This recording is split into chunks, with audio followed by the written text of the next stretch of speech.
Welcome to Shastrikara's astrological series. In this presentation, I'm going to talk about the sudden death analysis using the Chandra Lagna and the transit planets, how the transit planets impact the event for any native.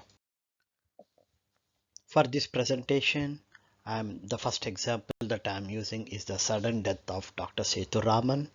Sethuraman is a dermatologist in Chennai, India.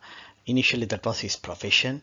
He had a passion to enter the film industry. So he became a comedian initially in some Tamil language movies and then became a hero. He was born on 13th September 1985 and unfortunately yesterday, that is 26th March 2020, he died. So that was a sudden death. So I took this person as the for my first example to do the analysis of sudden death. Since the time of birth, neither the time of birth nor the time of death is known for me, I used the Chandra Lagna to do my analysis. Let's now look at the chart using Chandra Lagna. The date of birth is 13th September 1985 in Chennai. So when you look at the Chandra Lagna, when look at the position of the natal moon is in its own house. So to natal moon, Venus is co-joined, and from natal moon, the second house, which is, remember, the second, seventh houses are Marakasthanamlu, and in the second house, the Marakasthanadipati is Sun. Sun is residing in his own house, and he has joined with the 12th house Lord Mercury and fifth and 10th house Lord Mars. The most important thing that you have to see here is from Chandra Lagna, the Marakasthanadipati is in his own house and he is joined with the 12th house Lord Mercury and a violent planet Mars. Then comes from Chandra Lagna, who is the 6th house Lord. The 6th house Lord is Jupiter. Jupiter is residing in the 7th house.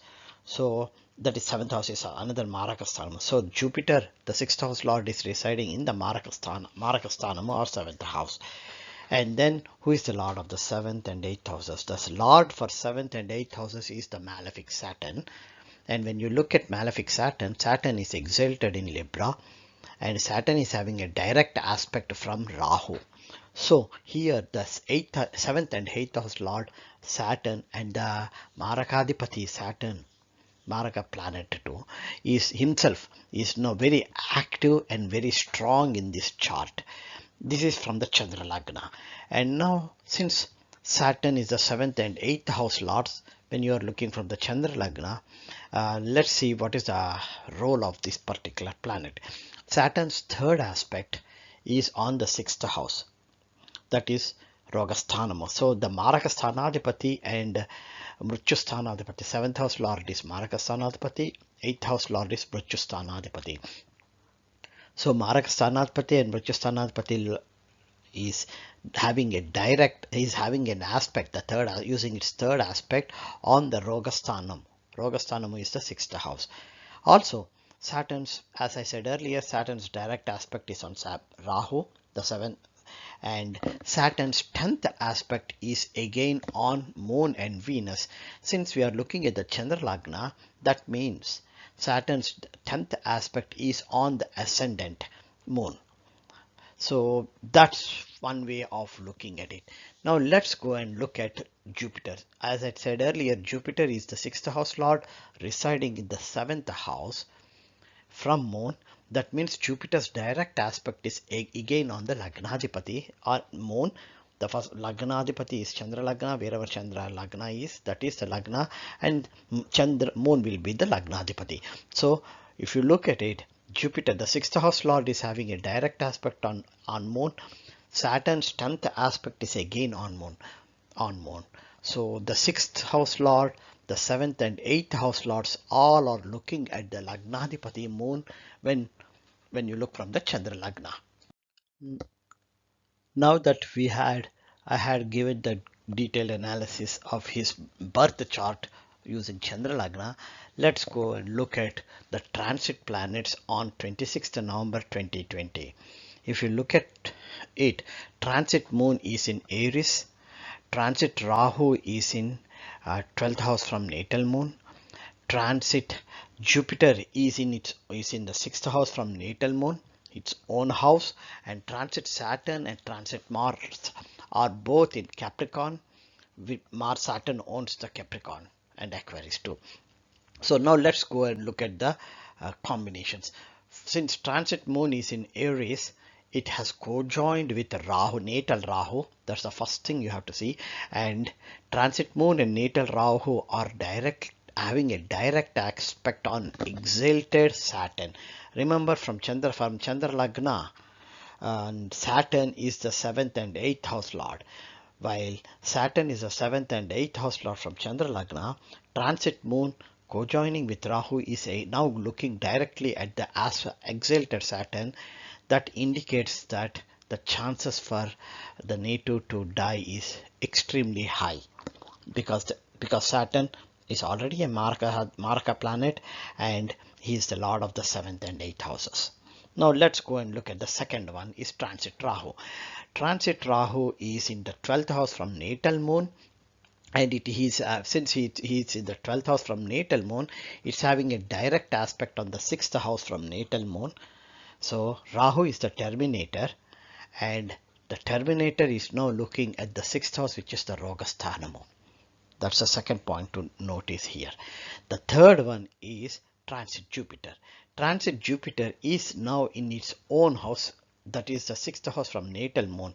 So transit Jupiter is having a direct aspect on transit Rahu. That's the first thing. And natal Saturn, exalted natal Saturn is looking in the 6th house, where the house lord Jupiter, transit Jupiter has just entered in.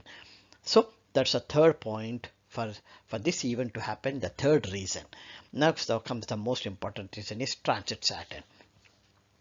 Transit Saturn is in Capricorn, co-joined with the 6th house lord Jupiter. So in the 7th house, that's the biggest problem. And to add further, you have the transit Mars. Mars is by default a violent planet, since it has to co-join with the malefic planet Saturn, and Saturn itself is the 7th and 8th house lord, and the transit Saturn and transit Mars has co-joined in the 7th house. The chances for this native to the longevity, which to die, is extremely high. And since this chances was like more than 80 to 90% initially, once transit moon entered Aries earlier, like before 24th, that is somewhere in 22nd, 23rd of March 2020, transit moon was in Pisces and Meena, and it had nothing has happened.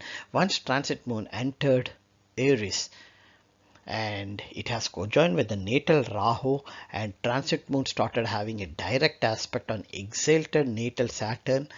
Natal Saturn is having the 10th aspect on natal moon. Everything